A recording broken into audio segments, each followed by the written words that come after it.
How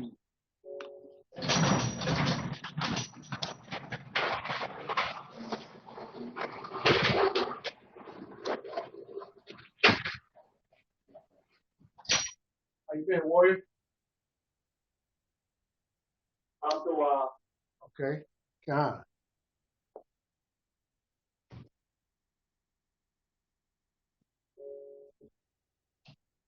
Do call the name, city, and state.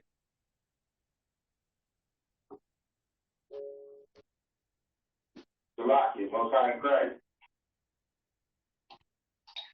Most High in Christ. Checking in. All right. Shalom. Y'all about to your tribe rock a thug.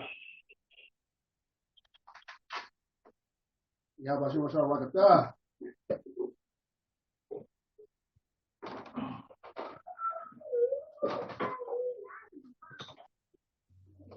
Yeah.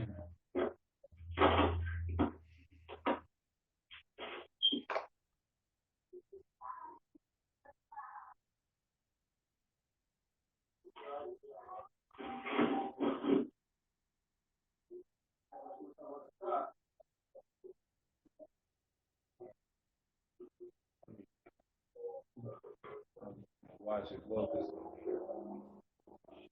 Yeah.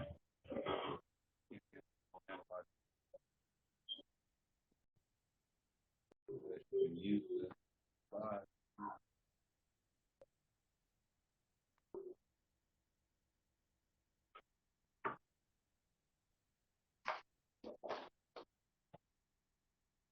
All right. We're gonna get this Wednesday law class going. Does anybody on the phone have any questions or comments before we get it in?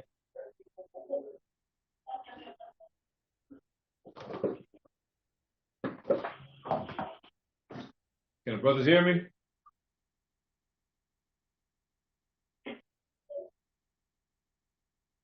When you put their phone on mute, Slocky.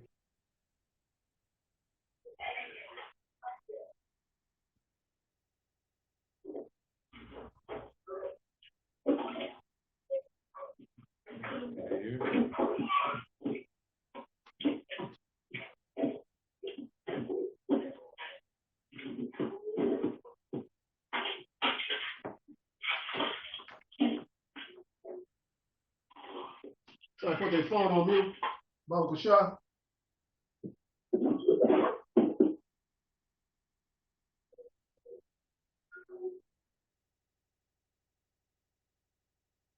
What?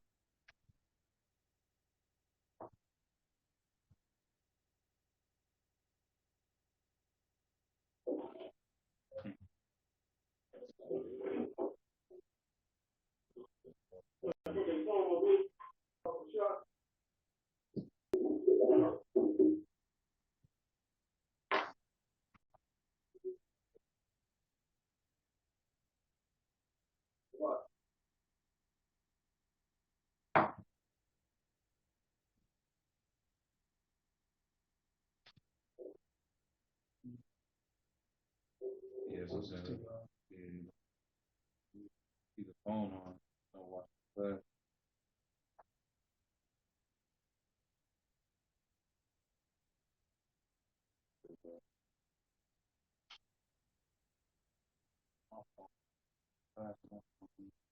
Yeah.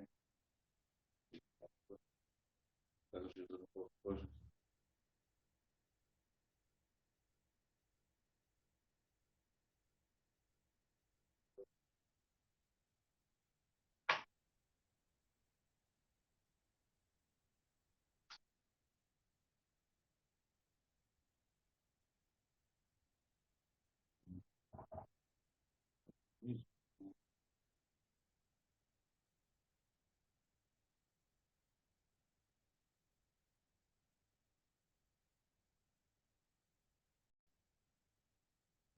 Lit Mobile just sent me this wireless solar power bank. Let's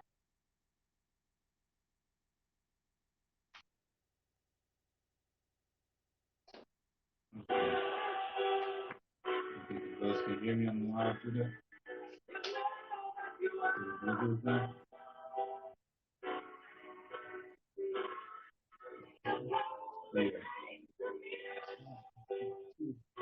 Yeah. Is that not a conference call? That's how you out. You went out. Class starts, we want them to be able to hear what teach class. You know what I mean?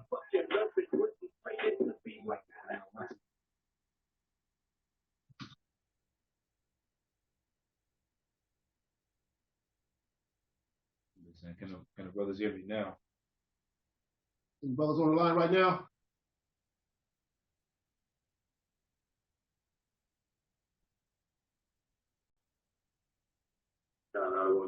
Okay, we just making sure y'all can. Okay, we just making sure y'all can hear us. Does it sound too wild? Y'all can hear us clearly? All right. All right. Let's get it in then. All right. This is the ISUPK. Started out at 1 West, 125th Street, Harlem, New York, under Commanding General Yohana.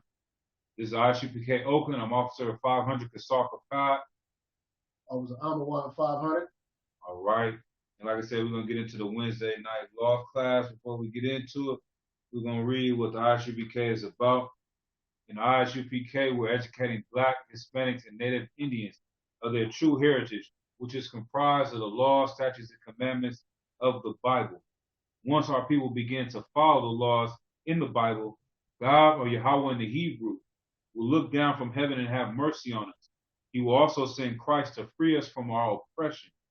Using the Bible, the ISUPK will fix all of the problems in the Black, Hispanic, and Native Indian community, turning a lawless and immoral people into a law-abiding, righteous people. The true nationality of the Negro, Hispanics, Native Indians, and West Indians of North, Central, and South America are the true descendants of the lost 12 tribes of the nation of Israel. And Jesus Christ, or Yahweh Shai Mashiach in the Hebrew, is their king. All right. There's no questions. Tonight we're going to be getting into the topic of Elisha. Elisha was a prophet that came after Elijah. You can find a story about him in the book of 2 Kings. So we're going to get into that. We can go to 2 Kings chapter 2, verse 1. 2 Kings chapter 2, verse 1. And we're going to just do a lot of reading. We're going to go through the story of from Elijah to Elisha, how he gives over his position as a leader amongst the prophets. And we get a lot of different topics that go into this. One being the chariots, Elijah being taken up on the chariots. Another one is the powers that come with a prophet and how he used it to lead his people and help his people out. All right? 2 Kings chapter 2, verse 1. And it came to pass, when the Lord would take up Elijah into heaven by a whirlwind, that Elijah went with Elisha from Gilgal. Right. And so right here we're seeing in the intro, he took up Elijah in a whirlwind. That's what he was going to do, take Elijah up in a whirlwind. Do brothers know what a whirlwind is?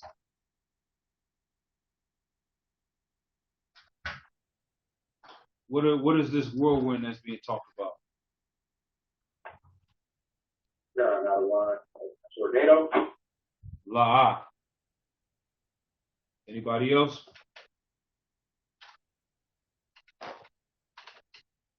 Kind of just gave it to you in the intro. Those are the chariots, the so-called chariots, or what we call today, the people in the world call the UFOs. We call them the IFOs because we identify these objects, and these are the chariots of the Lord. All right? Right. Let's go on to verse 2. Verse 2, 2 Kings chapter 2, verse 2.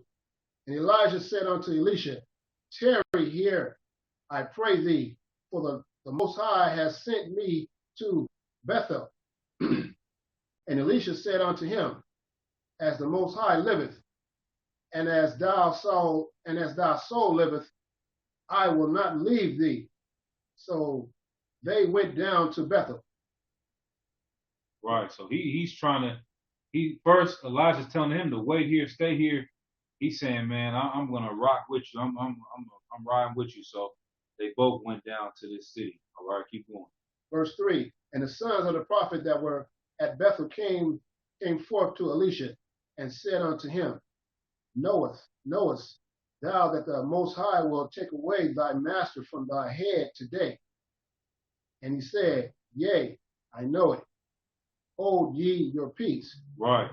So here's another thing. Let's see. Does anybody know the breakdown? What does it mean when it says the sons of the prophets? Has anybody ever heard this portion of the scripture? Number one. You remember coming across this one a lot? Class or anything? General Muhammad, I believe, speaks on this a few times. The sons of the prophets. I want to say ISUPK. That's true in today's, but who are they right here in this verse right now? What does the sons of the prophets mean? Anybody take a stab at it too. It doesn't matter if you're right or wrong, you go ahead and try.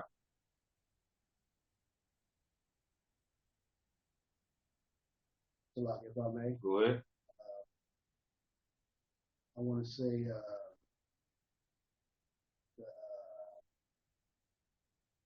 the disciples of Yahushua. This is before Yahushua. So this is just an old term that was used at this time. Some people may think it means the actual sons of the prophets, meaning their children. Like the sons of the prophets came and they were speaking. But that's not what it means. This is a term describing the people that were continuing the traditions of the prophets.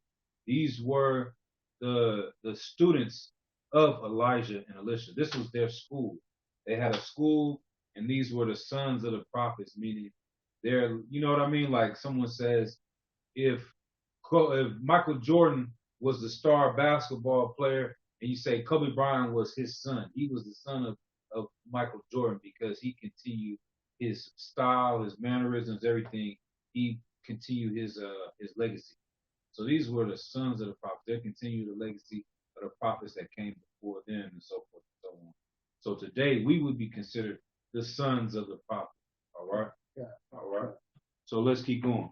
Verse 4, and Elisha said unto him, Elisha, tarry here, I pray thee, for the Most High has sent me unto Jericho. And he said, as the Most High liveth, and as thou soul liveth, I will leave thee, and I will not leave thee.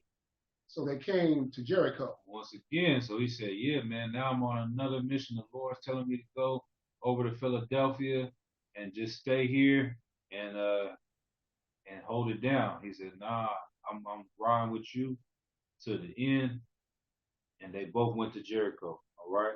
Keep going. Verse 5, and the sons of the prophet that were at Jericho came to Elisha and said unto him, knowest thou that the Most High will take away thy master from thy head to today, from thy head to today? And he answered, yea, I know it. Hold ye your peace. Right. So what are we seeing here? When you compare this to today, they had schools in different cities. So we went to the sons of prophets in Bethel. He went to this school and he's telling them, all right, the Lord's going to come get me. Y'all need to do this. Make sure you're handling that. He's just going in and giving his last check-in with each school. So now he went over to Jericho. And every time he's trying to, listen, stay here. You don't got to keep coming with me on my mission because I'm leaving. Now the sons of prophets are telling him, he's going to leave. So, and he's basically trying to tell them, let's see right here, what does it say? He says, and they said to him, knowest thou that the Lord will take away thy master from thy head today? And he answered, yea, I know it. Hold you your peace. Like basically, you don't have to tell me, I already know. All right? I'm not worried about it. I'm still going with him to the very end. All right, let's keep going. We're going to see it happens again. Verse 6, and Elijah said unto him, tarry, I pray thee here, for the Most High has sent me to Jordan. And he said, as the Most High liveth, and as thou soul liveth, I will not leave thee. And they went They went to On. They went to On. And they too went on. Right. So, All right, keep going. verse 7. And the 50 men of the house, and the 50 men of the sons of the prophet went and stood to view afar off. And they too stood by Jordan. Mm-hmm. Verse 8. And Elijah took his mantle and wrapped it together and smote the waters, and they were divided hither and thither, so that they too went over on dry ground. Right. So what is this mantle? You can look that up in your Zondervan Compact Bible Dictionary. It's like a cloak. It's like an overgarment, you know, like his jacket or something that was covering him. He took it, he smote the ground, and the water. Yeah, we can go ahead and look that up. Shot. He hit the ground, he smote the ground, the waters are divided hither and thither. So Moses isn't the only one to divide some water, all right? Elijah was a very powerful brother, very powerful priest, all right? And he was able to divide the waters. Let's see if we can find this word mantle in Zondervan Compact Bible Dictionary. And that's what you always want to do. If you don't know a word, don't just skip past it. Don't just go over it. You might think you understand it, but until you look it up, then you really get a true understanding of what's being said.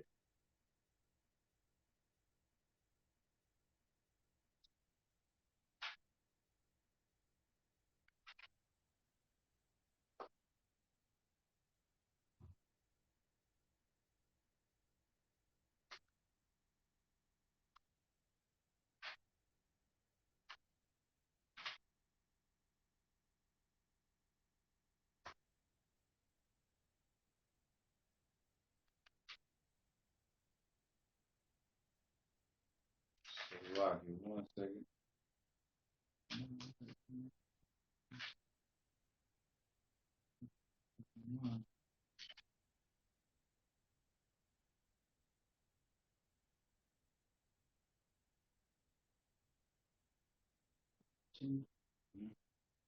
Right there. Okay, mantle. Usually a large sleeveless outer garment, or such a garment with sleeves. Such a garment with sleeves, right? So it's usually a large sleeveless outer garment. Right. Like a cloak, or what people may have called, you know, back in those days, like a cape almost. All right. So that's what he took. All right, let's keep going.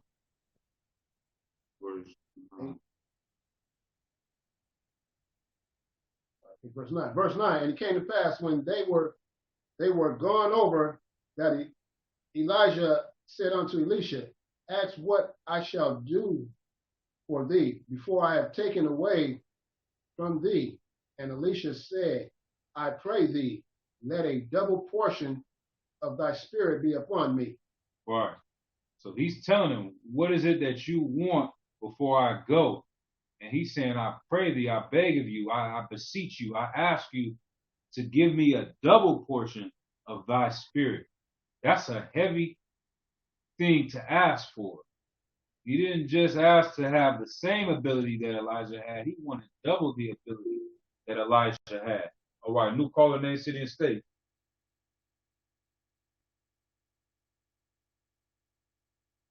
All right. So that's something heavy. Let's see how Elijah responded. Verse 10. Verse 10, and he said, Thou hast asked a hard thing, nevertheless, if thou see me when I am taken from thee, it shall be so unto thee. Right.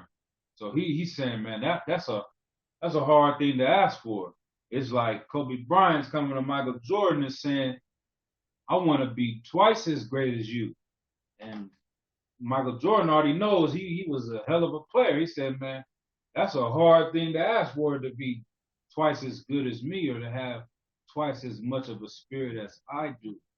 But nevertheless, if the Lord wills it, when I get taken up into these chariots, If you see this happen, then so it will be. Then you will have this blessing bestowed upon you. All right? Keep going. But if not, it shall not. It shall not be so. Right. If you don't see me, and the Lord didn't will you to see this happen, then you're not going to get that double portion. Keep going. Verse 11. And it came to pass, as they still went on and talked, that behold, there appeared a chariot of fire and horses of fire, and parted them both asunder. And Elijah went up by a whirlwind into heaven. Right. So this thing came and separated them like something fast, and it just took Elijah up, and it, like I said, it separated them asunder. All right. And it took him up into the sky. Verse 12. Verse 12. And Elisha saw it, and he cried, my father, the chariot of Israel and the horsemen thereof. And he saw him no more. And he took hold of his own clothes and rent them in two pieces. Right. So his father, the father of Israel, the nation of Israel, he took up Elijah, and this is something that it moved him. He cried out, and he rent his clothes into two pieces. This is a tradition that Israelites did when they were going into what we would call a form of mourning or lamentations. When you're crying out to the Lord, something that is saddening you, he rent his clothes to show how him losing his master, his leader, his Adawan, as we would say in ISUPK, and it's something that was very important to him. So I'm sure it was something that saddened him. But now it's time for him to pick up where Elijah left off. Let's keep going. Yeah, something with it. Yeah, it might be there. I could look for it, but you can go ahead and read it. Just go ahead and read verse 13. And verse 13, he took up also the mantle of Elijah that fell from him, and went back and stood by the bank of Jordan. Verse 14, and he took the mantle from Elijah that fell from him, and smote the waters, and said, where is the most high power of Elijah? And when he also had smitten the waters, they parted hither and thither, and Elisha went over. Right. So now he's saying, I'm gonna try this thing out. You know, he's got now the ball's in his court. No, it's not in here. The ball's in his court now. Now he's the man. It's the changing of the guard. You know, he's handing it over to him. Now you're number one. Before he was the number two. Now he became the number one. He picked up that mantle. He hit the waters, and he was able to cross through the same way Elijah just did. All right. Verse 15, and when the sons of the prophet which were to view at Jericho saw him, they said, the spirit of Elijah doeth rest on Elisha. And they came to meet him and bowed themselves to the ground before him. Right. And so this is another thing. This is something to show you that him being a righteous man, him being a follower of the law, statutes, and commandments, he had a great amount of respect from the sons of the prophets. And this is something also General Muhammad talks about, where we grow up in the Black and Hispanic communities, specifically the Judite communities. It's something hard for us because of going through the oppression and the slavery for us to have reverence or respect to another man. A lot of us grew up without a father in the household. And so with that, you start to develop some type of mentality where you don't like authority. Because a little boy, you know, at a certain age, your mom can tell you what to do. She can threaten you with a belt. Once you start to get around 11, 12, 13, yeah, that belt ain't hurting as much. Right. You start rebelling. You're not really listening. Everyone says they love their mama. Their mama was their they father and they mother at the same time, but she didn't stop you from joining the gang. She wasn't able to stop you from selling dope. She wasn't able to stop you from going in and out of jail. You had so much love for your mama, but she wasn't able to discipline you. She wasn't able to hold that authority over you like a father could. She couldn't have instilled that fear in you the same way we learn to fear the Lord. It's a righteous fear that you know, one, I don't want to disappoint the Lord, but at the same time, I don't want to deal with the punishment that comes from him as well.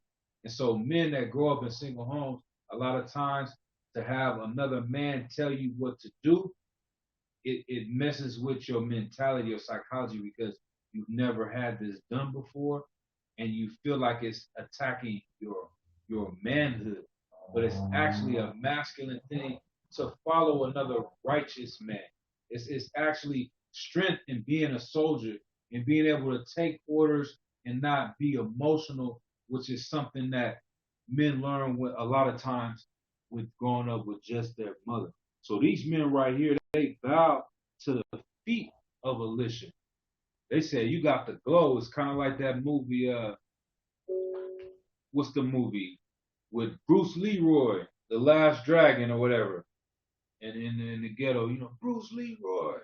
It's like he had the glow. He had the shine. Once he became the quote-unquote master, everyone has to respect it. They can see it and recognize it. So that's what these men did here.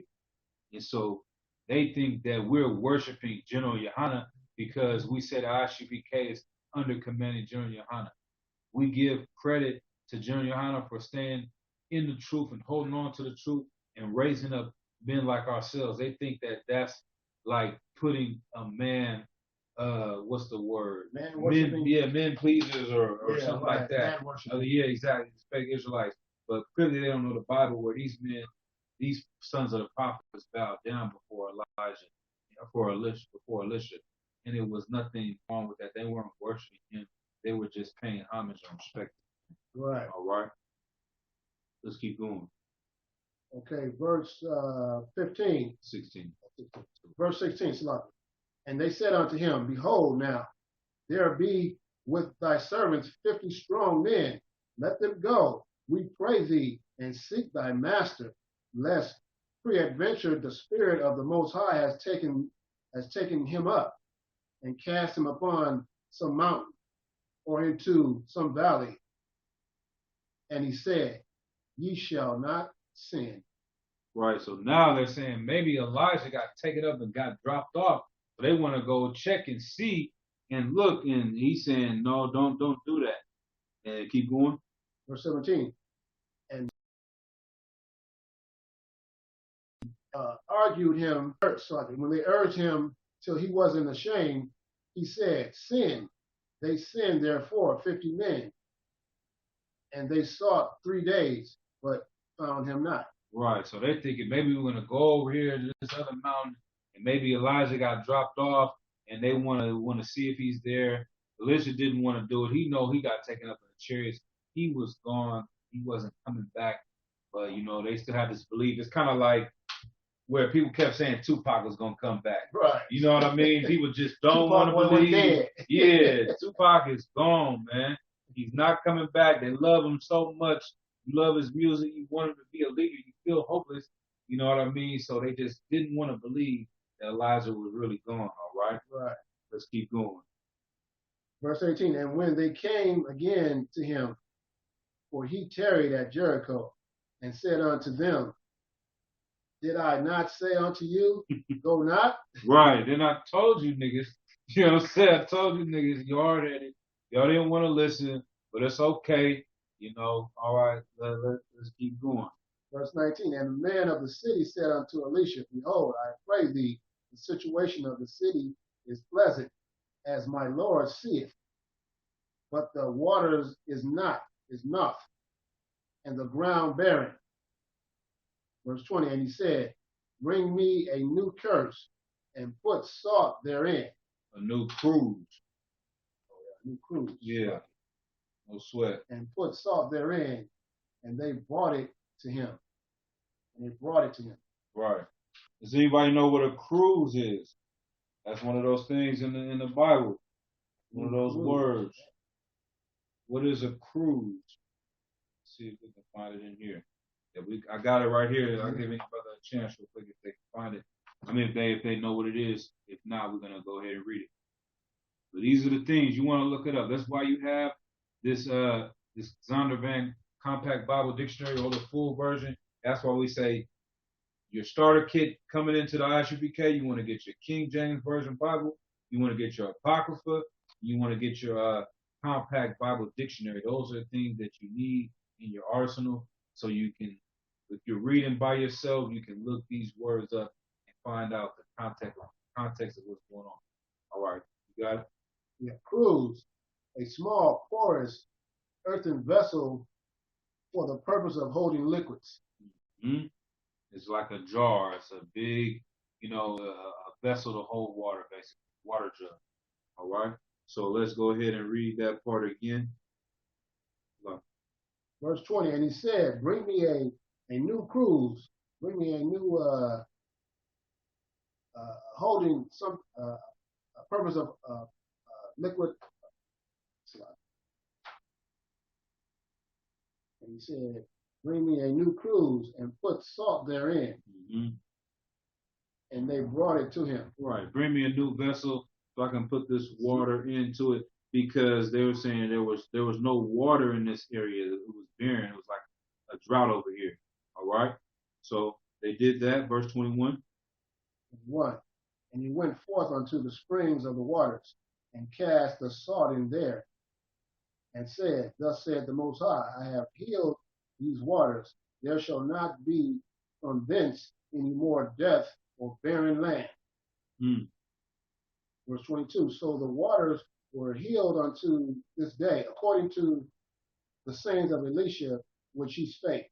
Right. So the water might have been murky and not good to drink, but he put the salt out of this cruse in there, and instantly it was tawab, and it was useful, and the land around it wasn't getting basically not able to grow and produce anything anymore. It was no more death or barren land. All right. Let's keep going. Verse 23, and he went up from thence unto Bethel, and as he was going up by the way, there came forth little children out of the city, and mocked him, and said unto him, go up, thou bald head, go up, thou bald head. This is another scripture. A lot of brothers, this is a milk scripture in the school. You're going to hear about this a lot. These children were trying to mock Elisha, saying he's a bald head. They talking crazy to him, just like little bad kids in the hood. You know what I mean? Right. And we're going to see what happens to them. And he turned back and looked unto them. Verse 24, he turned back and looked unto them and cursed them in the name of the Most High. And there came forth 2 she-bears out of the wood, and tear 40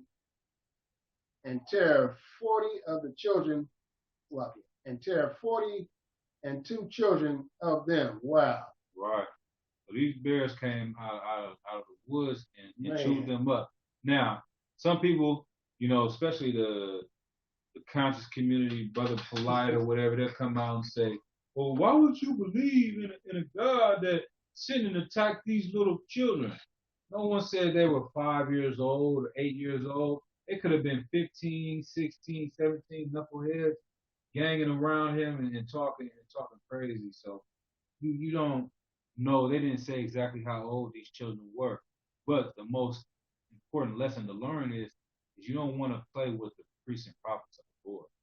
Right. We see this happen. Brothers in ISUPK have stories all over.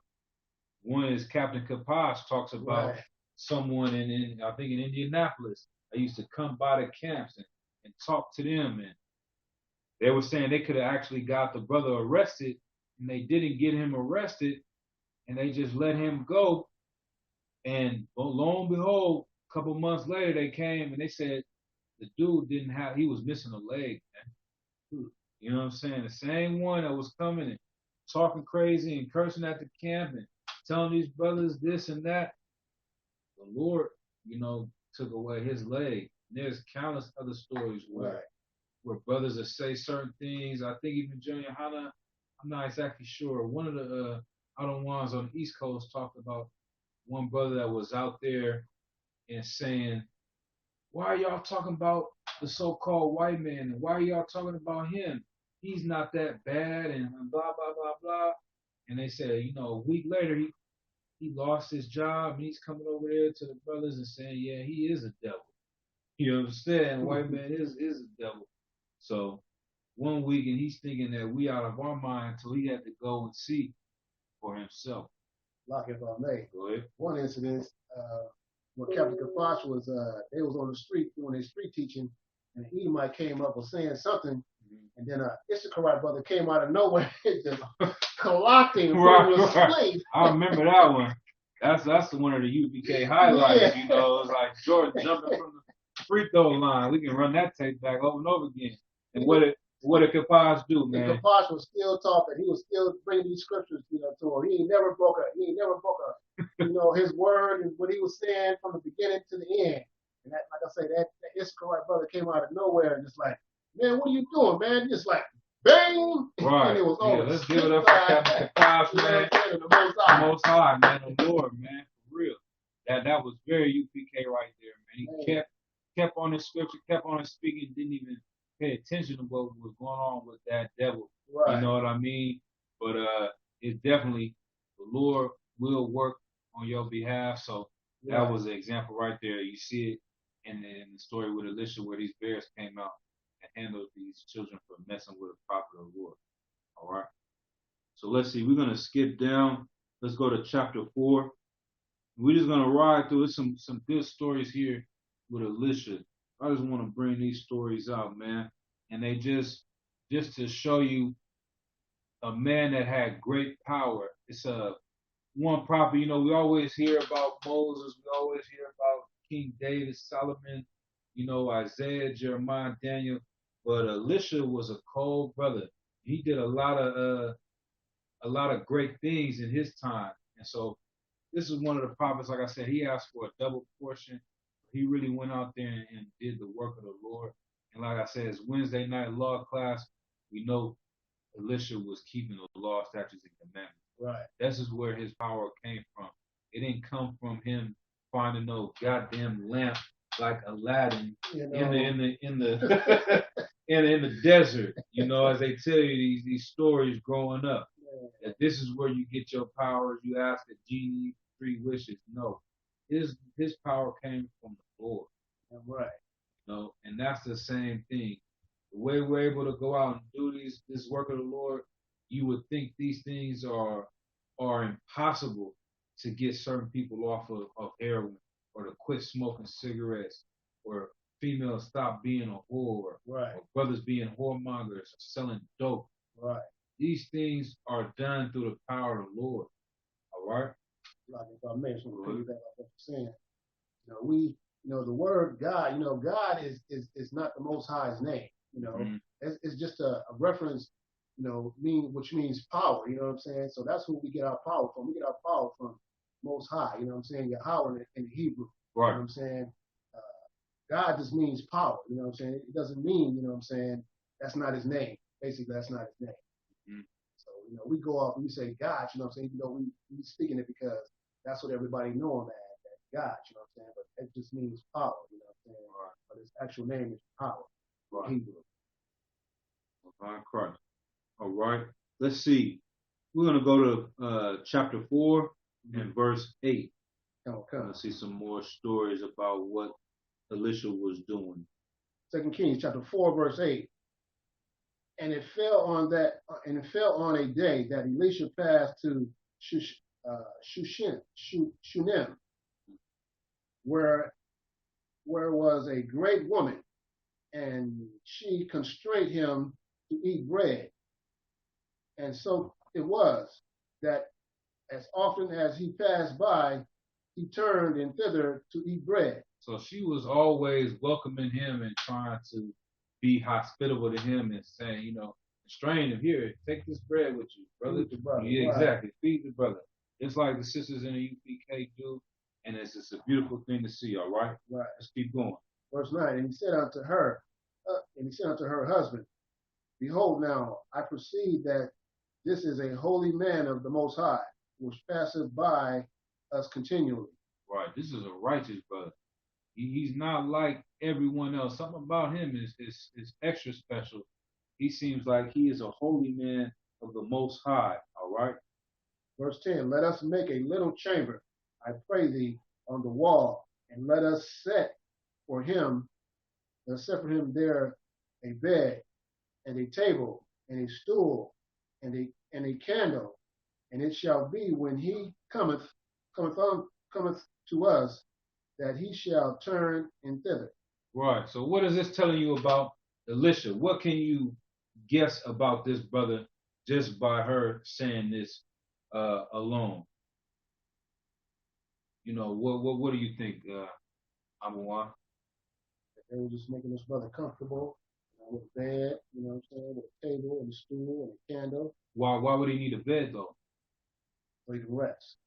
Rest from doing what? Rest from speaking the word. Right. So what does that mean? From doing the work of the Lord. All right. And what else? Everything is on point that you're saying. Just bring it on home. What else can you tell about Elisha if he is always needing a place to stay? That he was traveling. Exactly. That he was going from place to place, and helping his people. Exactly. Elisha didn't sit still, man. He wasn't a homebody. That's what they say. Coming into the truth, coming to ISUPK, this is not a place for you to be a homebody. Now, we know we got this COVID-19 and want everybody to stay at home. But whenever this thing goes by, Lord willing, if that's going to be the case, if you don't destroy this place, but if things go back to as it was, man, coming to the truth is not a place to be a homebody. It's not somebody that wants to sit on the couch and do nothing all day. You're going to be going to and fro. You're going to have to be putting in the work of the Lord, just like this brother here. Right. And he was moving around so much that they seen him come from this way, and now he's going that way. He walked over this way, and he's coming back from that way. He's going in all different directions. He's nonstop so much that they seen him pass by. And she's saying, man, let's get him a place where he can rest while he's here, you know, as he's going on to his next place. Man, some bread, right. Setting him up so he can be comfortable, so he can get some rest, because he's moving from place to place. Right. Okay, verse 11, and it fell on a day that he came thither, and he turned into the chamber and lay there. Right. Verse 12, and he said to Gehazi, his servant, call this Shunammite. And when he had called her, she stood before him. Verse 13, and he said unto him, say now unto her, behold, thou hast been careful for us with all this care. What is to be done for thee? Wouldst thou be spoken for to the king or to the captains of the host? And she answered, I dwell among mine own people. Right. So he's saying, do you want to come and be talked about? What can we do to honor you, basically, and say thank you to her? You know, keep going. Verse 14, and he said, what then is to be done for her? And Gehazi answered, verily, she has no child, and her husband is old. Verse 15, and he said, call her. And when he had called her, she stood in the door. Verse 16, and he said, about this season, according to the time of life, thou shalt embrace a son. And she said, nay, my Lord, thou man of the Most High, do not lie unto thine handmaid. Right. So he's saying this time next year, around this time, you're going to give birth to a son. And this is similar with Abraham and Sarah. She's saying, I'm old, my husband's old. We're not gonna be having no children. Don't lie to me. You know, don't come over here selling no wolf tickets. And sure enough, let's see what happens. Verse 17, and the woman conceived and bare a son at that season that Elijah had said unto her, according to thine time of life. Right. And when the child was grown, it fell on a day that he went out to his fathers to the reapers. So he's going out to work in the field. All right. Verse 19, and he said unto his father, my head, my head. And he said to a lad, carry him to his mother. Verse 20, and when he had taken him and brought him to his mother, he sat on her knees till noon, and then he died. Verse 21, and she went up and laid him on the bed of the man of the Most High, and shut the door upon him, and went out. Verse 22, and she called unto her husband and said, send me, I pray thee, one of the young men and one of the asses, that I may run to the man of the Most High and come again. Verse 23, and he said, wherefore wilt thou go to him today? It is neither new moon nor Sabbath. And she said, it shall be well. Verse 24, then she saddled an ass and said to her servant, drive and go forward. Slack not thy riding for me, except I bid thee. Right, so let's keep it. Move fast. She's hitting the road. She said, then you don't got to slow down for me unless I ask you, you know what I mean? But other than that, let's get over here. We're going to go to Elisha, all right? Verse 25, so she went and came unto the man of the Most High to Mount Carmel. And it came to pass, when the man of the Most High saw her after afar off, that he said to Gehazi, his servant, behold, yonder is that Shunammite? Verse 26, run now, I pray thee, to meet her, and say unto her, it is well with thee, it is well with thy husband. He's saying, is everything all right? Is everything good with you? Is everything good with your husband? Keep going. It is well with thy husband. It is well with the child. Is it well? So it is well. Is it well with thy child? And she answered, it is well. Verse 27, and when she came to the man of the Most High, to the hill, she caught him by the feet, and Gehazi came near to thirst her away. And the man of the Most High said, let her alone, for her soul is vexed within her. And the Most High had hid it from me and has not told me. Right. So she said everything is all right, but then when she wanted to get closer to Elisha and actually talk to him, and she came to his feet, and Gehazi, he's his assistant, he's his number two. He's trying to hold on, man. I'm about to toss her up out of here. Like, you have to be running up on a general like this. You ain't gonna be coming up on my auto one like that. He said, hold on, man. Something is bothering this woman, and the Lord didn't let me know what's going on. Let's see what's going on. All right. Verse 28. Then she said, and I desire a son of my Lord, of my power. Did I not say, do not deceive me? Verse 29. Then he said to Gehazi, gird up thy loins, and take my staff in thy hand, and go thy way. If thou meet any man, salute him not, and if any man salute thee, answer him not again, and lay my staff upon the face of the child. Right. So she's saying basically, why I said don't lie to me, don't deceive me. Why are you gonna tell me I'm gonna have a son, and then some years later, now the son is gonna die? So she's stressed out. She's in so much pain, especially someone that thought they would never have a child to finally get one, and then now he drops dead. So she's kind of, she's being emotional. Even how women get, or what was I watching? I was watching some show. The woman, her husband, was working for the police force, and one of his partners got a raise, and he wanted to stay back and work on this case, and he ended up getting shot by the cartel members. And so now all of the agents are in there, and they at the hospital, and she starts going off on them. If you wouldn't have left him as his partner, this wouldn't have happened to him. And if y'all wouldn't have took him off and took his gun away because he did so and so, y'all should have had his back, blah, blah, blah. It's y'all fault. Get out of here.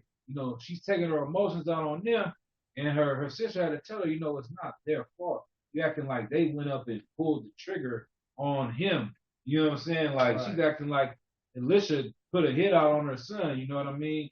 The Most High is the one that had call over this boy's life, but she's emotional at this point. They don't understand. Right. So he tells his servant to go and put his staff on the boy's head. Okay, verse 30, and the mother of the child said, as the Lord liveth, and as thy soul liveth, I will not leave thee. And he arose and followed her. And Gehazi passed on before them and laid the staff upon the face of the child, but there was neither voice. So Gehazi, he probably took his own horse and went ahead of them. They in the chariot or whatnot, and he took a beeline straight to the kid. But there was nothing. It didn't work when Gehazi tried to heal him. Nor hearing, wherefore he went again to meet him and told him, saying, the child is not awake. Right. So he comes back towards them as they're heading towards the child. He meets them in the middle and tells them, this didn't work. 32. And when Elisha was to come into the house, behold, the child was dead and laid upon his bed. 33. He went in therefore and shut the door upon them twain, and prayed unto the Most High. And he went up and laid upon the child and put his mouth upon his mouth, and his eyes opened, and his eyes upon his eyes, and his hands upon his hands, and he stretched forth himself upon the child, the flesh of the child waxing warm. 35. And he returned and awakened in the house to and fro, and he went up and stretched forth his hand upon him, and the child sneezed 7 times, and the child opened his eye. 36. And he called Gehazi and said, call this Shulamite. So he called her, and when she came into upon him, he said, take up thy son. 37. And when she went in and fell at his feet and bowed herself to the ground and took up her son and went out. 38. No, that's it. Yeah, okay. Let me stop right there. So that part right there is another thing showing Elisha definitely was a powerful brother. Man. And he brought this boy back to life. He had a double portion that Elijah had. The spirit on this brother was definitely strong. And even so much so that his servant Gehazi tried to go and use the staff. It didn't work. But Elisha came, put hands on the boy and breathed life into him. Something similar to what you would say like CPR or something to that stance. And the boy woke up again. This woman was so grateful to him. And we'll see how that unfolds. So with that part, let's drop down. We're going to go to chapter 5. And we're going to read this story about Naaman. This is another story I like about Naaman because it's just a key point where this is something that we deal with in our lives. We sometimes want things to be bigger to see a change in our life. And I'll let the story explain it out. But sometimes you want to see fireworks and everybody, I need a sign of the Lord to come and show me that this is real, or I need to follow this, or why should I go into the truth? And people want to stumble on one breakdown. Everything else they believe is the truth, but this one breakdown right here, I don't want to. I'm going to leave the truth, or I don't want to deal with the ISUPK. And something that I was taught is it's not over a breakdown. Brothers don't want to leave the truth over a breakdown, or because they really want to eat pork, or they really want to celebrate Christmas. They want to get high, man. They want to do drugs. This is why brothers leave the truth. They really want to do drugs and get high, or be an alcoholic, deal with whores, deal with white women, go to the strip club, do all these things that are wicked. That's why they leave the truth. It's not because of Daniel chapter 7, verse 9. That's not it. The breakdown of Daniel 7 and 9 wants you to abandon your people, stop doing the work of the Lord because of that, because you think that that breakdown is not right for you. It doesn't make sense, man. It's really an excuse. It's a way to be a coward and a way to be weak. Right. Because one, these men have combed through this Bible since 1969 and have gotten these breakdowns. If you really think that you have a better breakdown, then battle it out. Keep battling it out. Right. But don't leave your brothers behind. Don't leave your sisters behind. Don't put the work of the Lord. Keep going. If you feel like you're right so much, man, keep battling that out. But eventually you're gonna be shown that man, you're wrong in this. But don't leave the truth because of that. You're leaving because you just want to be a wicked bastard. You want to get high. You want to do your own thing. Right. So let's see how name it. This is a heathen. Right, go ahead. Just to piggyback on what you're saying, we want to put our trust in things that has nothing to do with the Lord, things that the Lord is not. The Lord is not.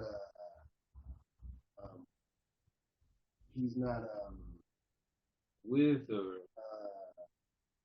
so to speak. Yeah, not with. You know what I'm saying? We put our trust in, just like we put our trust in weed. Like weed is going to make us. You know what I'm saying? It's going to do something for us. You know what I'm saying? It's not doing nothing for us. It's just making you lackadaisical. You know what I'm saying? Something that the Lord don't want you to be in. You know what I'm saying? You believing in what society said it's okay for you to do. You know, they legalize weed, blah blah blah. You know what I'm saying? And then you put your trust in weed. I'm just gonna get high. You know what I'm saying? Go to sleep. You know what I'm saying? And you're not trying to understand what the Lord is trying to tell you. You know what I'm saying? These are the things that the Lord tell you not to. You know, in this book, the Lord tell you not the things that not to do. You know what I'm saying? And that's one of them. You know what I'm saying? Putting fire to your lips is not. You know what I'm saying? Our lungs wasn't made for smoke. You know what I'm saying? He didn't make our lungs for smoke. You know what I'm saying? He didn't make our lungs. You know what I'm saying? Just like a fish. A fish was made for water. You know what I'm saying? The lungs, the smoke is not made for our lungs. Exactly. You know what I'm saying? So we just put our trust in things that, you know what I'm saying, we think it's okay. You know what I'm saying? But the Most High know, you know what I'm saying? And it's His grace and mercy that, you know what I'm saying, that you still living, you know, to this day. You know what I'm saying? Him giving you His mercy.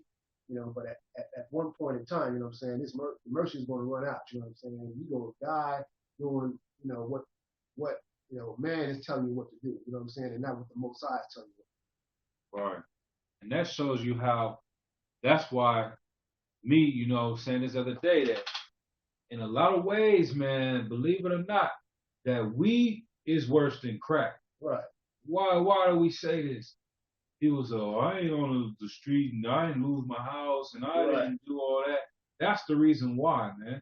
That's the exact reason why. It's just like the coronavirus. They'll tell you the studies when it first was coming out, people were all saying it was a hoax and all this. They were saying, well, you know, the flu kills this many people, and Ebola, they have a higher death rate. If you catch Ebola, you have an 80% chance of dying. Right. Coronavirus is only 0.3%. Or if you catch this other disease, you have a 90% chance of dying. That's actually a better situation because the disease can't spread. If you catch Ebola and I spread it to this next person, he's going to die within 2 days, all right, 3 days. So he can't go and spread it. But the coronavirus, you don't even know you got it. You fine. But you done hopped on a plane, you done went to the movies, you went kicking it, and you done spread it to 500 people, and then now 10 of those people died. Right. So it's easier. Now those 500 people got it. They went and spread it to 2 more people and 2 more. That's how it's growing so fast because it doesn't hurt everybody. But in the long run, the numbers get higher because those people that died from Ebola, it only spread to 50 people. It didn't get out of there. But now you didn't spread corona to 1,000 people. And now look at how many are dying out of that 1,000. It adds up more than just those 50 that died right there. So what am I saying? That's how weed is. A crackhead knows he's a crackhead. A crackhead knows crack is wrong. A crackhead knows he lost his house, his family, he's smelly, he's stinking, he's on the corner, and something is wrong.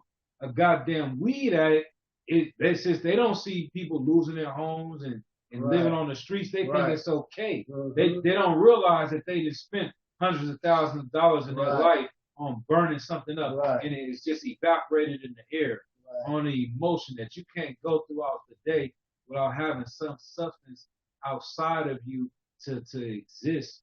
You don't realize that it's taking away your brain, your memory, all of these things. It's slowly doing it, and you see Snoop Dogg and he's successful, or you see all these other people that are smoking and getting high and having things, so you feel like, oh, it's not that bad. Just like Corona, you say, oh, these people caught it, they didn't have nothing wrong with them, but look, boom, now so-and-so has become destroyed because they think it's cool. So that's the reason why I say that weed is worse than crack. It's because you think it's so cool, you don't realize you destroy it while you're doing it. Kind of like dying slowly. Exactly. Pretty much. Exactly. That's what you can say, man. And so let's go ahead and get into this chapter 5 about naming. What? Yeah, start at verse 1. 2 Kings chapter 5, verse 1. Now Naaman, captain of the host of the king of Syria, was a great man with his master, and honorable, because by him the Most High hath given deliverance unto Syria. He was also a mighty man with valor, but he was a leper. Right. So he was the leader of the host or the army of Syria, and he had all this power. He was honorable, but he was a leper. There's different versions of leprosy in the Bible. One is, we would just say, it's like having vitiligo, what Michael Jackson had. The other one is a skin disease, like a flesh-eating skin disease. And Naaman had, I believe he had this version, where his skin was becoming destroyed. Yeah. No, well, that's the one is like the vitiligo with Michael Jackson, where it turns white. Mm-hmm. It's not really doing anything, but I think this was actually the sick form of leprosy. Mm-hmm. They have that in like India today. Still, people, if you get, it's like contagious. It's like destroying. It's like a flesh-eating type disease. All right. Okay, but I can double check with that on background. But either way, he had a condition that was not good for him. All right. Verse 2, and the Syrian had gone out by companies and had brought away captive out of the land of Israel a little maid, and she waited on Naaman's wife. Right. So there was a woman from the nation of Israel that was captive amongst these people, and she was working with Naaman's wife, and keep going. Verse 3, and she said unto her mistress, with the Most High my power were with the prophet that is in Samaria, for he would recover him from his leprosy. Right. So when it says like my Lord, that's lowercase. That's just saying like master, my Adawan. You know, she's a slave under these people. So she's saying, she said unto her mistress, with the Most High, my Adawan were with the prophets. If this, or not the Most High, she's saying if this power, the master, if he was with her people in the land of Israel, then he would be healed. All right. Verse 4.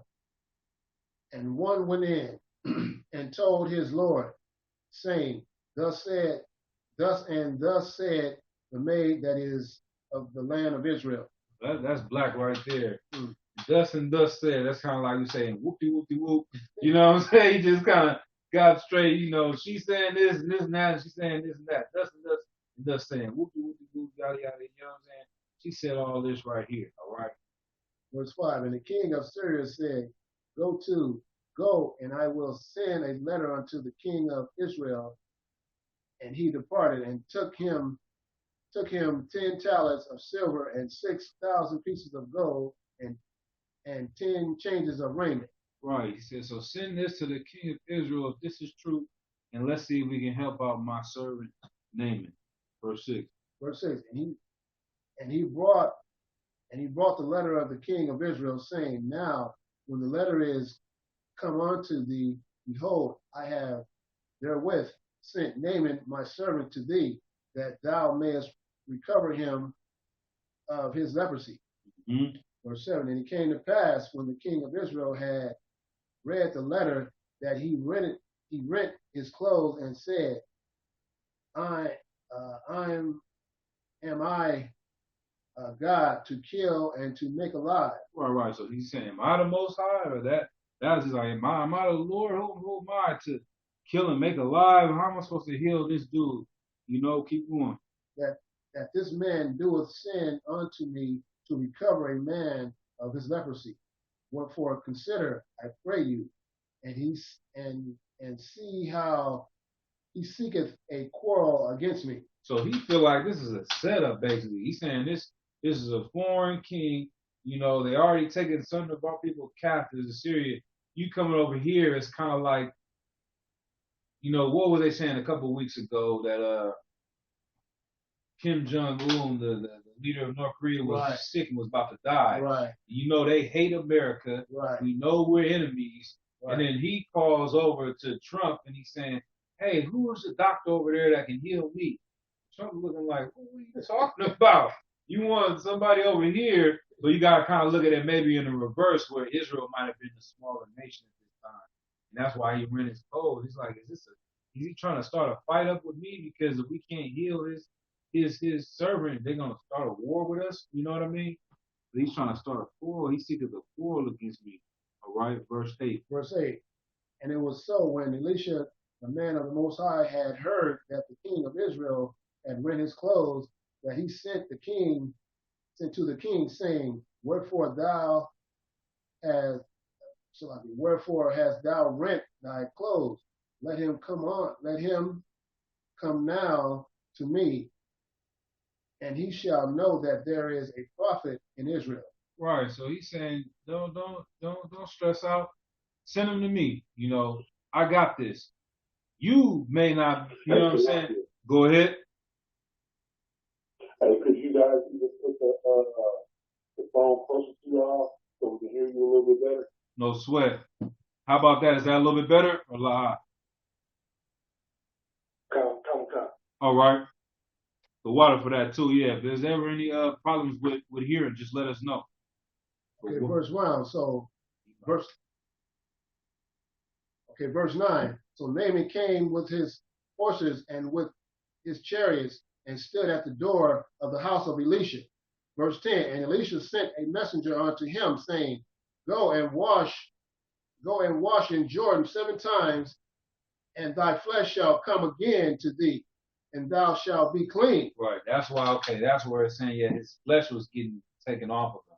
That's why it's not the same form of leprosy where he turned white. His actually skin was like, you know what I mean? It was exactly, yeah, flesh-eating disease, all right?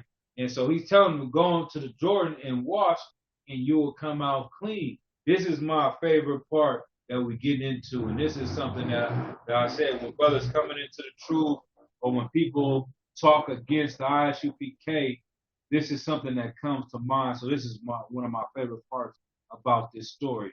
Let's keep going. Okay, verse 9. And Naaman came in.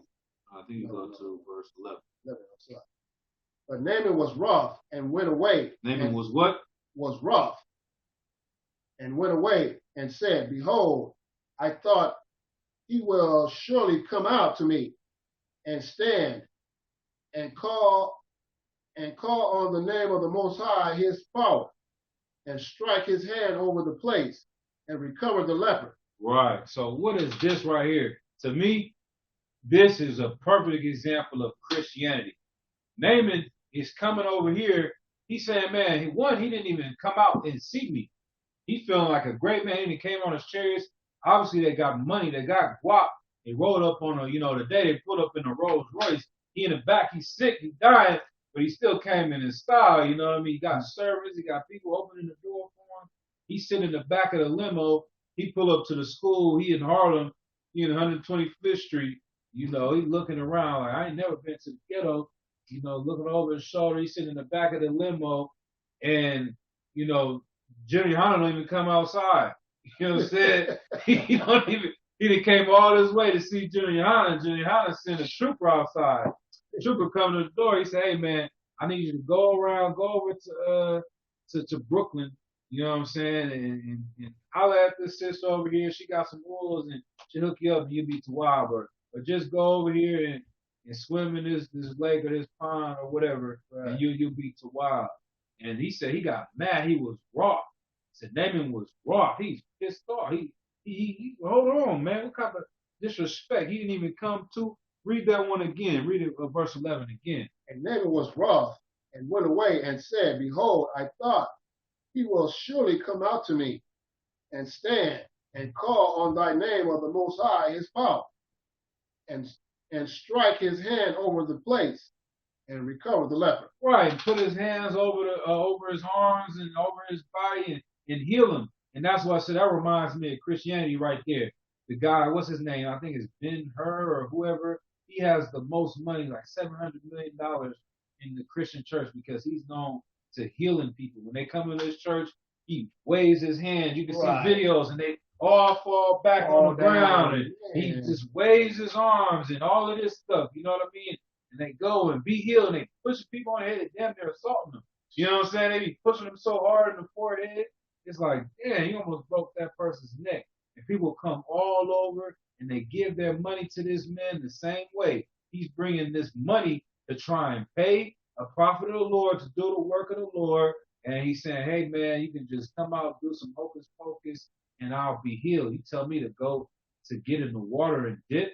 You didn't even want to come out and talk to me. He's out of here. He's trying to leave and go. Man, this isn't real to him. He doesn't believe in this. So he's ready to go. And verse 12, what does it say?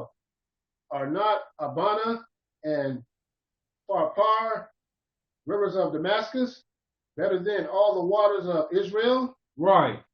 I come from Beverly Hills. I come from a nice area. They got all these woods and Yosemite. You want me to go swim in a park in Brooklyn? You know what I'm saying? You want me to go in the water? The waters over there is better than all the waters in Brooklyn and in Harlem. Well, what are you talking about? That doesn't make any sense. I could have did this at the house. You told me to go take a bath, nigga. You know what I'm saying? Basically, I done came all this way. You told me to go take a bath. I could have did that at the house, man. I thought you was really who you say you are. I don't believe it. All right? Keep May going. I not wash in them and be clean? So he turned away and went away in a rage. Verse 13. And his servants came near and spake unto him. Verse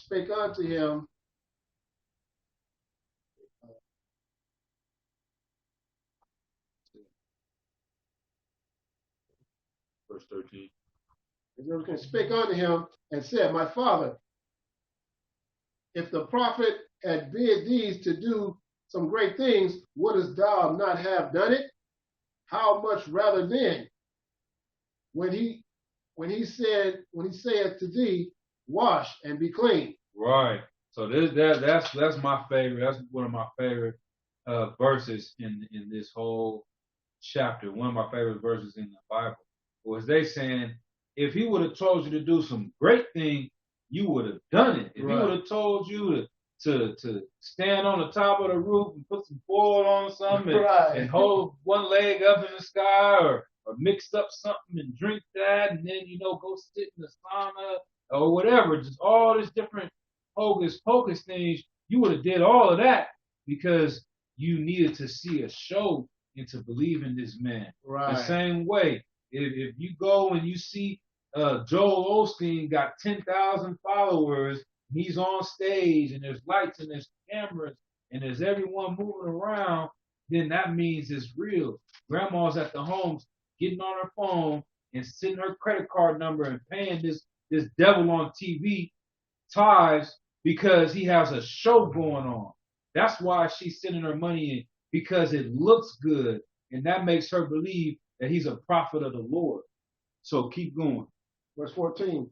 Then he went down and dipped himself 7 times in the Jordan, according to the saying of the man of the Most High, and his flesh came again like unto the flesh of a little child, and he was clean.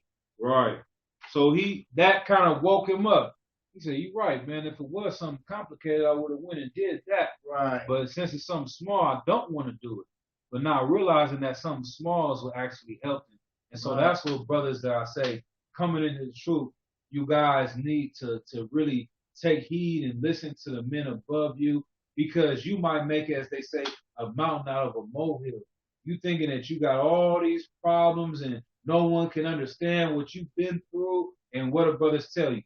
Seek counsel, Right. Seek counsel, Seek counsel, What do they tell you? Stop getting high, Stop getting high, Right. Stop getting high, man. This man, my rib this, my rib that, man. Come to class, man. Come to class. Come to class. It's too simple. You want to see a show. You want to see a miracle. You want to see something that come from the sky and something happen. Not realizing that we've been getting brothers off of drugs. We've been fixing families. We've been saving lives, stopping women from having abortions. Right. And it's not because of some old crazy thing that's going on. It's the basics, man. Seek counsel. Come to class. Stop doing drugs, and do the work of the Lord. Con out of one con. You know what I'm saying? Get in line, get in order, strap your boots up. These simple things that we keep saying over and over and over again, people don't want to take that one. They want to go do something else, man. Right. They want to take the long way, they want a hard way. You want a Christian pastor to come through on a Rolls Royce and sell you a dream and tell you that you're going to be living in a mansion as long as you put some money in our bucket. That's the easy way out.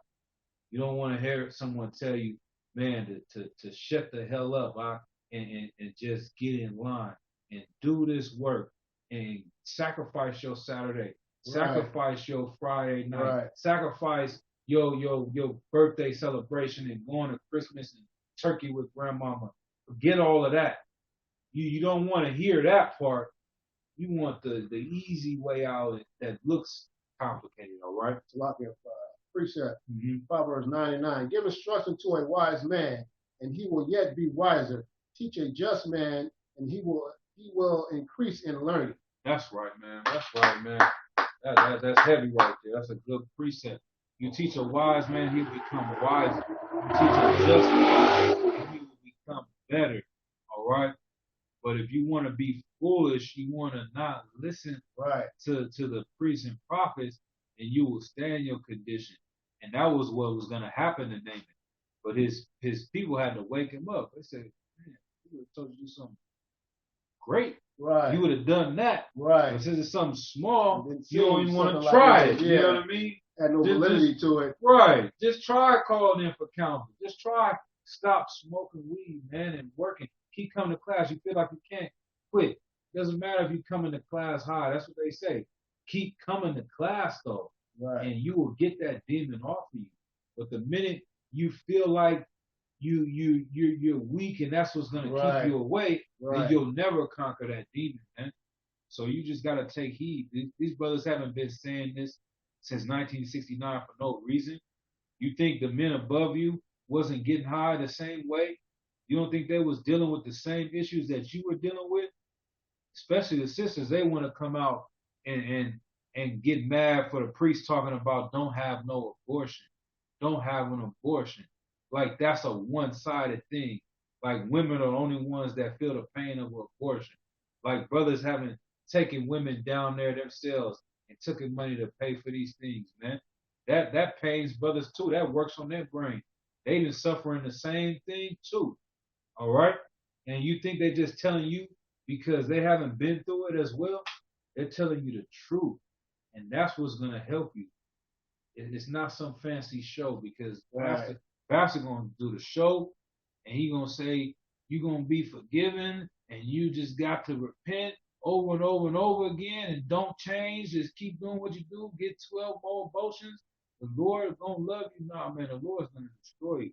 The Lord hates what you're doing. You hate God. You hate the Lord the way you're acting. If you really want to show love to the Most High, stop doing what you're doing. Right. It's simple. Right. Have that baby. Yeah, right. You know what I'm saying? And if not, close your goddamn legs. You know? Right. It's simple orders. It's simple instructions.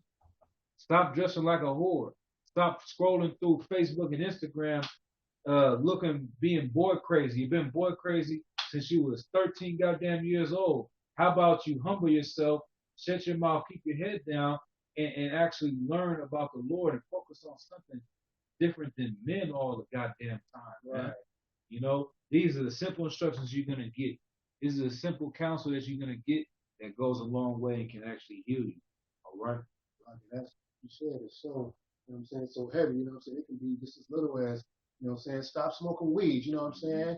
And you can get them blessings, you can get the blessings from the most high, you know what I'm saying? But it can be just what he was saying, it can be something just that little, what we just mentioned it. It can be something that little.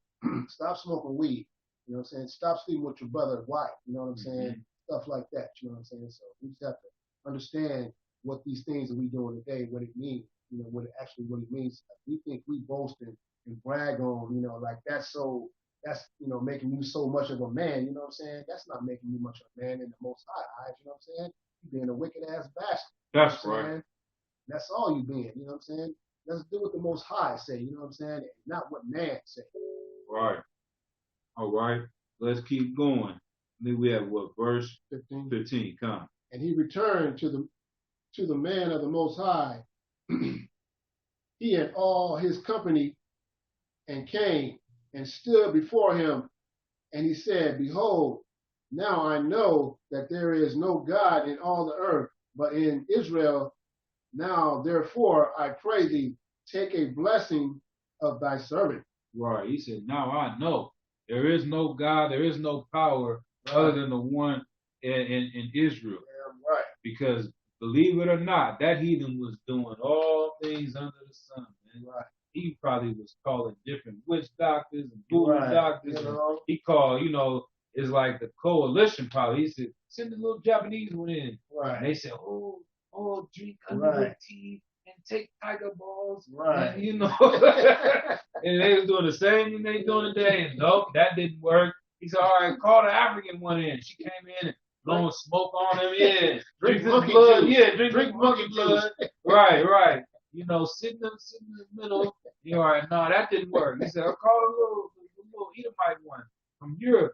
She said, okay, we're going to put you in the room with candles, and we're going to light up and put the thing on the floor, and we're going to, that didn't work, man. He's like, none of these things are working.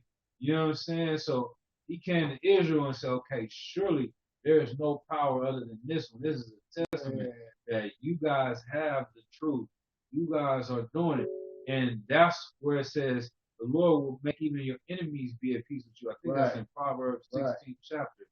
And that even the heathens recognize it. The police officers came to Jeremiah and said, you know, if I had 100 men like this, we could stop all the crime, or we could stop all the drugs, because they recognize that they are able to do things with our people that they cannot do. And you would think that's how you know the oppressor is the goddamn devil the Bible speaks of. Because how much money do they spend off of ending drugs in the black community, quote unquote? How much money do they spend saying they want to stop crime in the black community? How much money do they spend? They say they want to help out black families and donate this money and donate that, but they don't see any results. The same thing over and over and over again. How about y'all cut a goddamn check to General Yohana? Because he's getting results over here. He's getting black men off of drugs. He's healing these families, but they don't want to give any money to us. Why is that? Because they don't want to help you. That's a show. They don't want to heal you. They don't want to stop gangs. Gangs make them money. They don't want to stop drugs because you're selling their drugs. They don't want to stop the abortions. They don't want to stop none of that. So those whole programs that they show and that they say they're putting money towards is really just to give money back to their own people and to further destroy you. Because if they were really about results, then they would send their doctors and their sociologists and psychologists to sit amongst us and see, well, what is it that they're doing over here that they're able to get men that were headed to prison to change their lives? What is it what they were able to do to get these women to have a healthy family? They don't really care, man, and that's what's showing you. All right. To lock it. Go What ahead. you're saying is so super ultra heavy, you know what I'm saying? They're Correct. saying all of this, you know what I'm saying, but they still bringing the drugs in. Right. You know what I'm saying? They still keeping you saying weed is legal, you know, still selling underground cocaine and crack and all of this, you know what I'm saying? They're not trying to help you. All they want to do is keep coming in and killing you, keep destroying you, you know what I'm saying? They want to keep killing you, so they're going to keep bringing these drugs in. They will keep doing what the Most High, you know what I'm saying, is what the Most High don't want, but we have to get off this, you know what I'm saying? Just like you're saying, Junior Hana is bringing men to, you know, and letting them know, you know what I'm saying, this is what you have to do. This is the pattern that you have to go, you know what I'm saying? But if you're not following that pattern, you know what I'm saying, you're going to keep getting lulled back into what the society is trying, you know, what society wants you to do, you know, be homosexual, you know, sell you drugs, you know, saying it's legal for this, you know what I'm saying? You just falling back into their trap over and over, and you don't even see it because your mind is so lackadaisical, you know what I'm saying? I got a cannabis card, so I'm just keep, you know what I'm saying? He's saying this, I can smoke weed wherever I'm at, you know what I'm saying? You just fall into that trap. You know, that's all you're doing, but you have to wake up from that. You know, Israel, you have to wake up from what this society is teaching us and what society has seen that it's make it seem like it's nothing, you know what I'm saying? But it is something because you're turning your back on the Most High. You know, that's what you're doing. You know what I'm saying? You have to understand that. Once you start understanding what you're really doing, you know what I'm saying, then you can correct yourself. You know what I'm saying? Come into this ISUPK so we can show you what not to do. We can show you how to get back on track with the Most High. So you can quit turning your back to the Most High and look upon the Most High and kneel to your power. You know what I'm saying? The Most High is our power. That's right. And man, just to go back off what the brothers bringing out is so heavy as well. What comes to mind as well is the prison system. They say one of their biggest issues is recidivism rate. That's a word, man. You know, it's a tricky little word that they always like to throw out there. Recidivism rate is a tongue twister, man. But all it means is when someone leaves jail, the odds of them coming back are like 70%. Right. Basically, 7 out of 10 people that walk out of jail, it's a higher chance that they come back to jail every time they go. It gets higher and higher. That they're not fixing this brother. They not what's the word they use?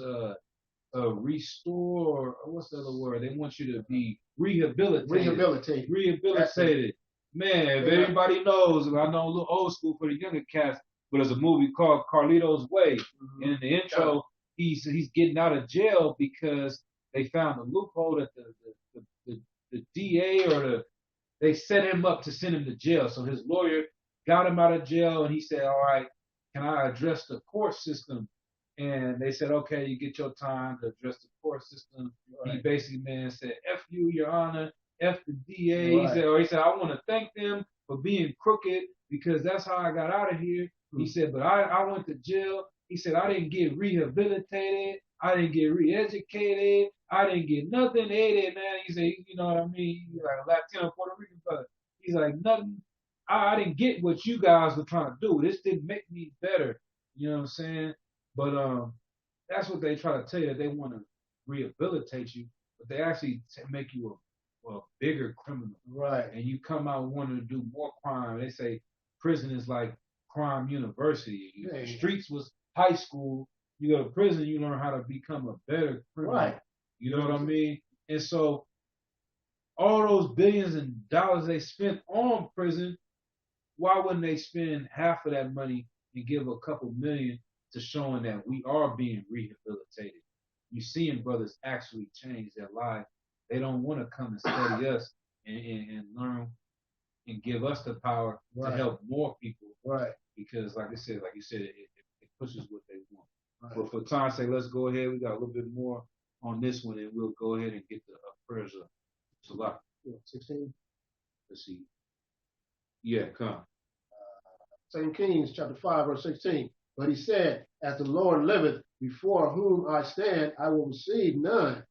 And he urged him to take it, but he refused. Right, so he's trying to cash out Elisha and give him the money because that's all they know. That's all they know how to do, man. You did this, let me pay you. He's like, nah.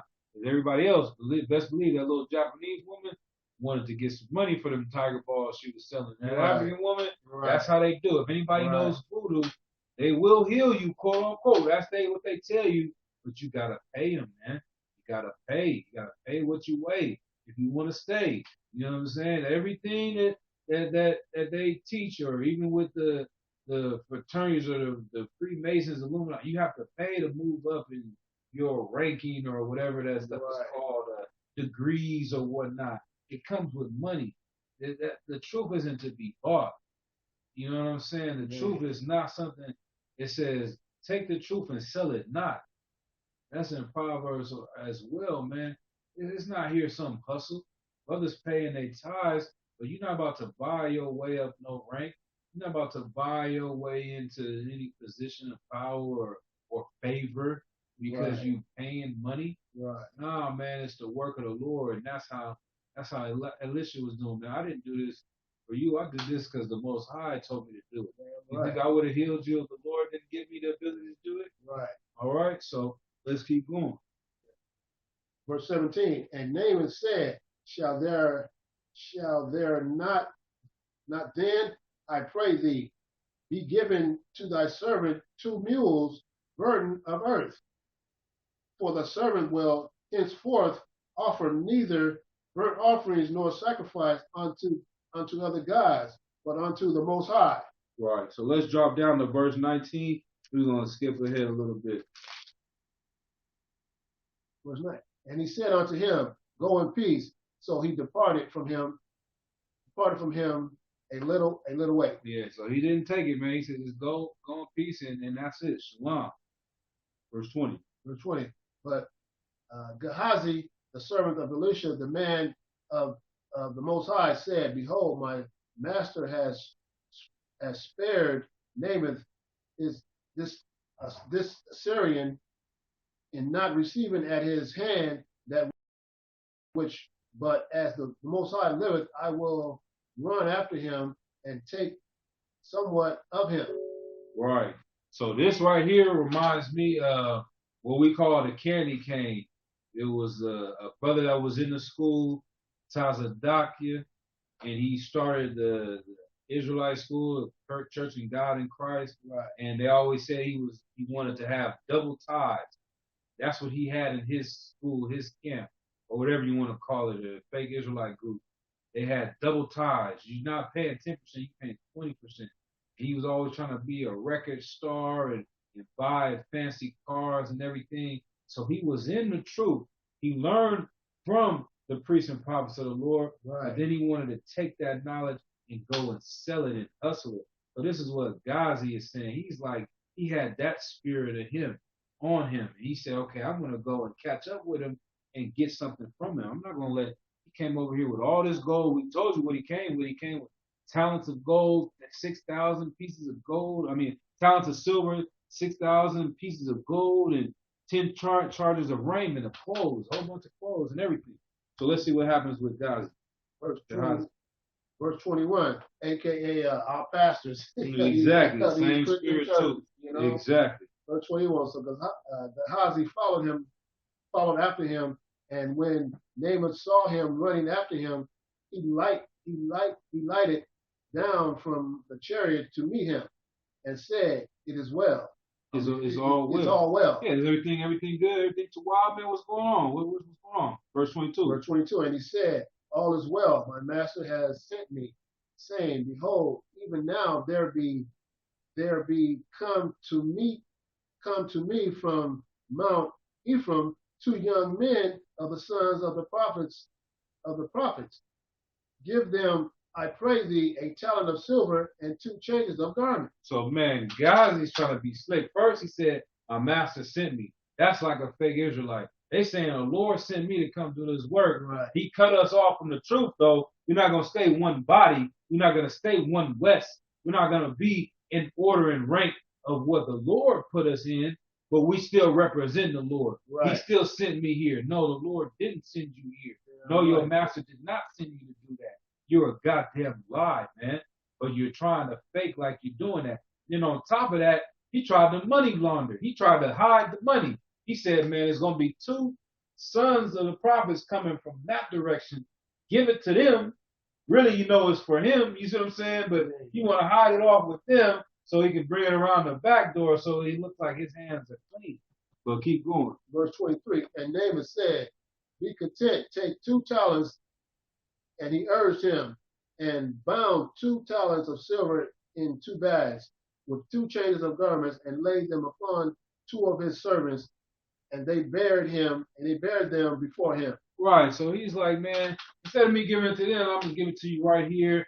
You know, take this silver, and it's kind of maybe that's what he wanted too. Maybe he wanted him to say, well, instead of giving it to them, I'll just give it to you. Kind of maybe try to get a step ahead of him and think maybe that he'll work that way too. So he gave it to him, and let's keep going. Verse 24. And when he came to the tower, he took them from their hand and bestowed them in the house, and he let them go. He let the men go, and they departed. Right. So then he came and took the things off his servants and he hid them in his house, and then he tried to go back to Elisha. Go ahead. Verse 25. But he went in and stood before his master, and Elisha said unto him, Whence comest thou, Gehazi? And he said, Thy servant went no whither. Right. Where did you go? I didn't go nowhere. The straight, bald-faced lie. You know what I mean? Just Right. straight. No, I didn't go nowhere. What you talking about? Keep going. Verse 26. And he said unto him, Went not mine heart with thee? When the man turned again from his chariot to meet thee, it is a time to receive money. Is it a time Is it a time to receive money and to receive garments and olive yards and vineyards and sheep and oxen and men servants and maid servants? So there will be a time, like I said, when they will receive things for doing the works, getting the kingdom, you know, in a righteous way. If the Lord wills you to have something, and that's what you're going to have for doing the work. But it doesn't guarantee you just going to come in the truth and become rich. This is not that time. This was not the move that they were trying to do. It wasn't about getting money out of this person, all right? Verse 27, the leprosy therefore of Naaman shall cleave unto thee, and unto thy seed, and unto thy seed forever. And he went out from his presence, a leper as white as snow. Right. So he said, now this curse that was upon him is coming upon you. Yeah. And now we see what happened with the candy cane man, Tazadaki. You know what happened with them over there? What I'm talking about, the candy canes, the red and the whites that we're talking about. He's the one that the federal government, FBI, raided their place, and they said they were stealing $5 million from their church, right. and went to lock them up. Right. And then after that, now they said he 2 months ago he caught coronavirus and died. Right. You know what I'm saying? So the Lord deals with them. We don't glorify in the brother's death, but we want brothers to take heed. And when you think that you can come and get greedy and have this spirit of, oh, we can be making this money, and you want to come into school, you always got to hustle, and we can sell this, and this is how we can get. Jim Muhammad always talk about that. He said, if you come to him like that, you always got some goddamn hustle, and you want to sell something, man, you're going to get shut down every time because you didn't do it in your own damn life. You couldn't, your business wasn't successful. You couldn't get this off the ground. What makes you think you can come in the truth and just become goddamn Master P or become P. Diddy, and you think your mind state is just always about business and trying to become some conglomerate? He said, man, invest in the truth, man. That's the main thing you need to do. And these men will show you the right way. And when the time comes, then you will be able to get out there and really handle a business. If the Lord wills it, you can develop something that's going to become profitable. But if you can't control yourself with whores and with drugs and the simple things of following the law, statutes, and commandments, what makes you great business that the Lord will bless? We know heathens and people that are in the world make millions of dollars, but that's money that's fleeting. It's not really, who knows what's going to become of that one. I think I got a quick precept on that one, and after that we'll go ahead and close the class out.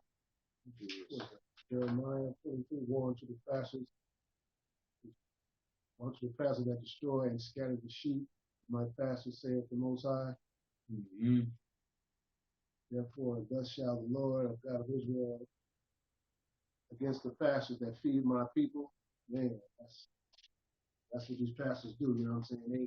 They get us in here and, supposed to be speaking the word of the Most High, but you still celebrating Christmas. You know what I'm saying? You still celebrating Thanksgiving. Woe be unto these pastors. And the precept you can read is Proverbs 13 and 11.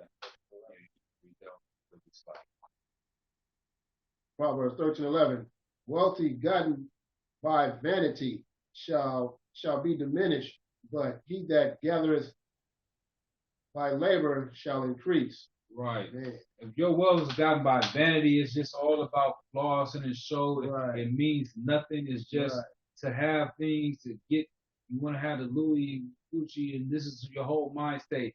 That's gonna be taken away. What does it say? It says it'll be diminished. Right. But he that gathereth by labor shall increase. That's real work. Right. We say going to your job is slavery, but doing the work of the Lord is your real job, your real work. This is real labor. Doing the work of the Lord, that's what's going to increase, all right?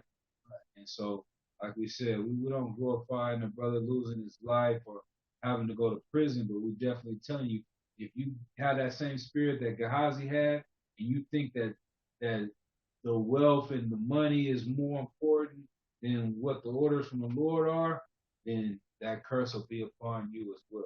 Right. All right. So that's it. With that, we're gonna go ahead and do. Do you have the security announcements or is it? Okay? It's to why we won't do that right now. We will pull out.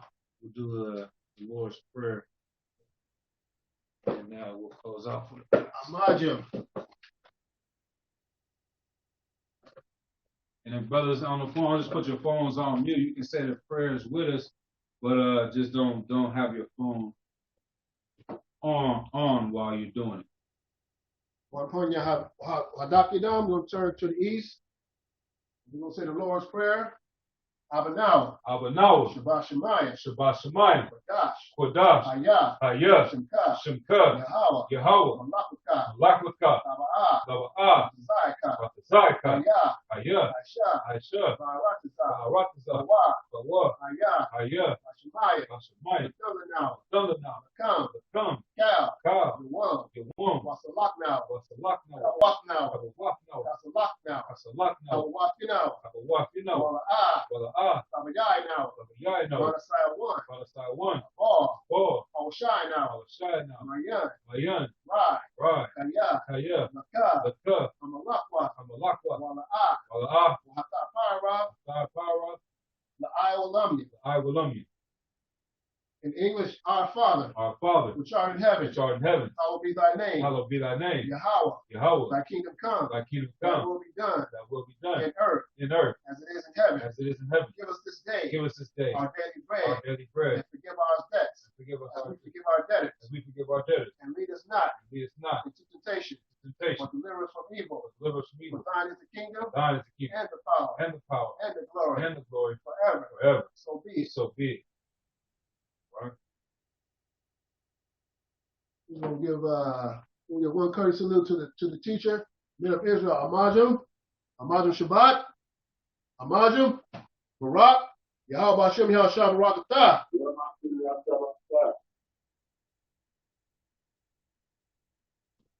Y'all Bashim, y'all Shah Brakathum.